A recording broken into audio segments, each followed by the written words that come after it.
प्यारे दर्शकों नमस्कार। तारीख आज 4 फरवरी 2025, दिन मंगलवार, हिंदी तिथि माघ माह शुक्ल पक्ष सप्तमी। आइए नजर डालते हैं हमारे प्यारे राज्य हरियाणा की तमाम बड़ी खबरों पर। वीडियो शुरू करने से पहले कमेंट बॉक्स में जय हिंद लिखकर हमें सपोर्ट करें और हाँ, वीडियो को पूरा जरूर देखें क्योंकि इस वीडियो में हम जानेंगे बिजली, पानी, मौसम, सरकार के नए नियम, ऐलान। तो चलिए शुरू करते हैं। इस दिन हरियाणा में रहेगी छुट्टी, जानिए वजह। दिल्ली में 5 फरवरी 2025 को विधानसभा चुनाव के लिए वोटिंग होने वाली है। इसको लेकर हरियाणा सरकार ने विशेष आकस्मिक अवकाश देने की घोषणा की है। मुख्य सचिव कार्यालय द्वारा जारी एक अधिसूचना के अनुसार ये अवकाश उन कर्मचारियों के लिए लागू होगा जो हरियाणा के विभिन्न सरकारी कार्यालयों, शैक्षिक संस्थानों, बोर्ड और निगमों में कार्यरत हैं और राष्ट्रीय राजधानी क्षेत्र दिल्ली में मतदाता के रूप में पंजीकृत हैं। जो राष्ट्रीय राजधानी क्षेत्र दिल्ली में मतदाता के रूप में पंजीकृत हैं, वे भी धारा 135B के तहत सवैतनिक अवकाश के हकदार हैं। बदलते मौसम में बरते खास सावधानियां वरना बिगड़ सकती है आपकी तबीयत। जानिए डॉक्टर ने क्या दी सलाह। इन दिनों मौसम बदलता नजर आ रहा है। स्वास्थ्य विशेषज्ञों का कहना है कि दिन भर धूप निकलने और सुबह शाम की हल्की ठंड के दौरान खान पान और पहनावे में लापरवाही बरतने से स्वास्थ्य पर असर पड़ सकता है। बदलते मौसम में स्वास्थ्य पर ध्यान नहीं दिया गया तो परेशानी बढ़ सकती है। विशेषज्ञ बुजुर्गों तथा बच्चों की सेहत के मामले में सावधानी बरतने की सलाह देते हैं। निजी व सरकारी अस्पतालों में आने वाले मरीजों की बात करें तो अभी इन दिनों निमोनिया, त्वचा व गला संक्रमण, हृदय तथा सांस के रोगियों के मामले अधिक आ रहे हैं। सीएम नैब सिंह सैनी ने बजट सत्र की तारीख तय करने के लिए बुलाई बैठक। 2 लाख करोड़ का बजट पेश करेंगे मुख्यमंत्री। हरियाणा के मुख्यमंत्री नैब सिंह सैनी अपने मंत्रिमंडल के सहयोगियों तथा अधिकारियों के साथ 6 फरवरी को महाकुंभ में स्नान करेंगे। इससे पहले 4 फरवरी यानी मंगलवार को मुख्यमंत्री ने मंत्रिमंडल की बैठक बुला ली है। बैठक में हरियाणा विधानसभा के बजट सत्र की तारीख तय की जाएगी। बजट सत्र की तारीख घोषित होने के करीब 3 सप्ताह बाद बजट सत्र शुरू हो जाता है। ऐसे में उम्मीद की जा रही है कि 28 फरवरी को शुक्रवार से हरियाणा विधानसभा का बजट सत्र शुरू हो सकता है और मार्च माह के पहले सप्ताह में वित्त मंत्री के नाते मुख्यमंत्री नैब सिंह सैनी हरियाणा का बजट पेश कर सकते हैं। अधिकारियों की लाइन काट दूंगा, फील्ड का आदमी हूं और चक निरीक्षण में बोले ऊर्जा मंत्री अनिल विज। परिवहन और ऊर्जा मंत्री अनिल विज ने पावर हाउस चौक स्थित बिजली शिकायत केंद्र का औचक निरीक्षण किया। यहां उन्होंने पाया कि एक उपभोक्ता की शिकायत पर 24 घंटे बाद भी कार्रवाई नहीं हुई थी। विज ने एसई मनिंदर कादियान को सख्त लहजे में कहा, मैं फील्ड का आदमी हूं, एसी में बैठने का काम करने वाला नहीं।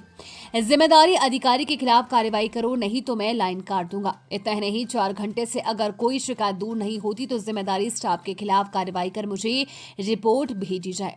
परिवहन एवं बिजली मंत्री माता दरवाजा स्थित संकट मोचन हनुमान मंदिर में आयोजित हनुमान कथा के समापन अवसर पर मुख्य अतिथि के रूप में शामिल हुए थे। कार्यक्रम संपन्न होने के बाद में पावर हाउस चौक स्थित बिजली शिकायत केंद्र पर पहुंचे। बिजली निगम अधिकारियों के सामने ही उपभोक्ताओं को कॉल करके पूछा कि शिकायतों पर कार्रवाई हुई या नहीं। एक उपभोक्ता ने बताया कि फॉल्ट के चलते उसके घर की बिजली सप्लाई 1 फरवरी से बंद है। हरियाणा में नौकरी पाने का सुनहरा मौका, इन पदों पर निकली भर्तियां इस दिन तक कर सकेंगे आवेदन। हरियाणा सरकार के एडवोकेट जनरल कार्यालय में 100 कानून अधिकारियों के पदों पर भर्ती की प्रक्रिया शुरू हो गई है। ये नियुक्तियां 1 वर्ष के लिए की जाएंगी। इसके लिए उम्मीदवार 15 फरवरी तक एडवोकेट जनरल हरियाणा के आधिकारिक पोर्टल पर जाकर ऑनलाइन आवेदन कर सकते हैं।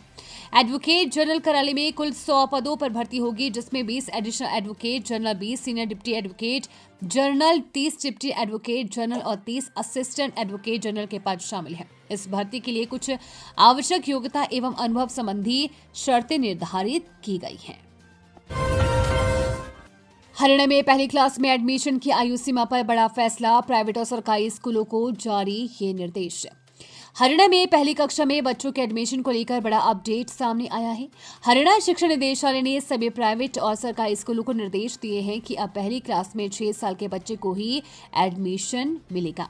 पिछले साल सरकार ने 5.5 साल उम्र तय की थी। नए फैसले के पीछे की वजह राष्ट्रीय शिक्षा नीति 2020 बताई गई है। स्कूल शिक्षा निदेशालय के मुताबिक शैक्षणिक सत्र 2025-26 में जिन बच्चों की उम्र 1 अप्रैल 2025 को 6 साल पूरी होगी, वही पहली क्लास में एडमिशन ले सकेंगे। हालांकि जिनकी उम्र शैक्षणिक वर्ष की शुरुआत के दिन यानी 1 अप्रैल 2025 से कुछ कम है, उन्हें राइट टू एजुकेशन एक्ट 2009 के तहत नियम 10 के तहत 6 महीने की छूट मिलेगी। बता दें, इससे पहले 5 साल की उम्र में बच्चे को पहली क्लास में एडमिशन दे दिया जाता था, मगर 2024-25 के सत्र में सरकार ने दाखिले की उम्र 5.5 साल कर दी थी, जिसे अब 6 महीने और बढ़ा दिया गया है। खुशखबरी, सालासर और खाटू श्याम हेलीकॉप्टर से सीधी यात्रा कर सकेंगे श्रद्धालु। इन शहरों से शुरू होगी सेवा। प्रदेश में श्रद्धालुओं के लिए बड़ी खुशखबरी है, क्योंकि अब हेलीकॉप्टर से सीधी यात्रा करवाई जाएगी। हिसार और अंबाला से हवाई सेवा शुरू करने की तैयारी जोरों पर है। इसके साथ 4 जिलों से हेलीकॉप्टर सेवा शुरू करने की भी प्रक्रिया तेज हो गई है। फरीदाबाद और गुरुग्राम से हेलीकॉप्टर से सीधी सालासर, बालाजी और खाटू श्याम के लिए धार्मिक यात्रा करवाई जाएगी। वहीं करनाल और कुरुक्षेत्र से भी इन दोनों धार्मिक स्थलों के लिए हेलीकॉप्टर सेवा शुरू की जाएगी। फरीदाबाद ट्रैफिक पुलिस ने 1 महीने में किए 73,705 वाहन चालकों के चालान, लगाए 4 करोड़ 16 लाख रुपए जुर्माना। राष्ट्रीय सड़क सुरक्षा माह के तहत फरीदाबाद ट्रैफिक पुलिस ने अभियान चलाकर 73,705 वाहन चालकों के चालान किए। इतना ही नहीं, करीब 4 करोड़ 16 लाख रुपए का जुर्माना भी लगाया। इस दौरान ट्रैफिक नियमों के प्रति जागरूक भी किया गया। डीसीपी ट्रैफिक जसलीन कौर ने कहा कि 2025 को हम सभी को मिलकर फरीदाबाद को एक्सीडेंट मुक्त शहर बनाना है। उन्होंने कहा कि इसके लिए स्कूल, कॉलेजों, RWA समेत अन्य संगठनों से मिलकर उनसे ट्रैफिक नियमों का पालन करने की अपील की जा रही है। बावजूद अभी भी बड़ी संख्या में लोग ट्रैफिक नियमों का उल्लंघन कर रहे हैं। उन्होंने बताया कि इस उल्लंघन के कारण जनवरी में राष्ट्रीय सड़क सुरक्षा माह में 73,705 चालान किए गए हैं। चालकों पर करीब 4 करोड़ 16 लाख रुपए का जुर्माना भी लगाया गया है। हरियाणा के एथलीट लावण्या ने मैराथन में तोड़ा अपना ही रिकॉर्ड, दूसरी बार एशिया बुक ऑफ रिकॉर्ड में नाम दर्ज।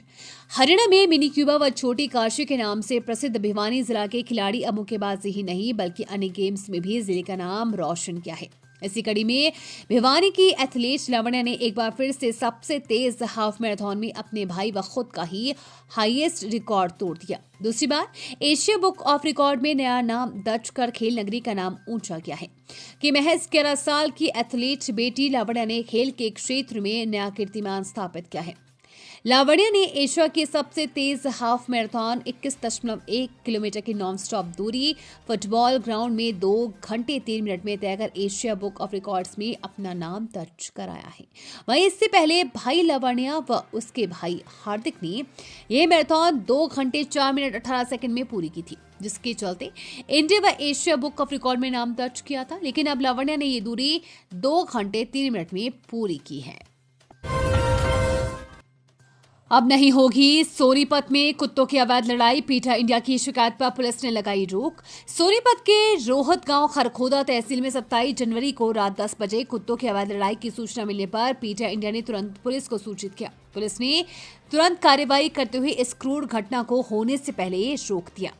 पीटीआई इंडिया के cruelty response coordinator Virendra Singh ने कहा कि पीटीआई इंडिया जीत सिंह सहायक पुलिस आयुक्त खरखोदा की तत्परता की सराहना करता है, जिन्होंने कुत्तों की लड़ाई को रोककर यह संदेश दिया कि पशुओं के प्रति क्रूरता को सहन नहीं किया जाएगा। हम सरकार से अपील करते हैं कि कुत्ते की लड़ाइयों को रोकने के लिए पिट बुल जैसे कुत्तों के प्रजनन और पालन पर रोक लगाई जाए, क्योंकि ये कुत्ते सबसे अधिक शोषित होते हैं।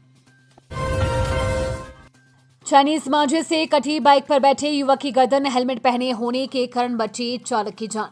बसंत पंचमी पर प्रतिबंधित चाइनीज स्टोर में उलझकर बाइक सवार पंजाब के मलोट निवासी अमर कुमार की गर्दन कट गई। यह हादसा छावनी के नन्हेड़ा पुल पर दोपहर 3 बजे हुआ।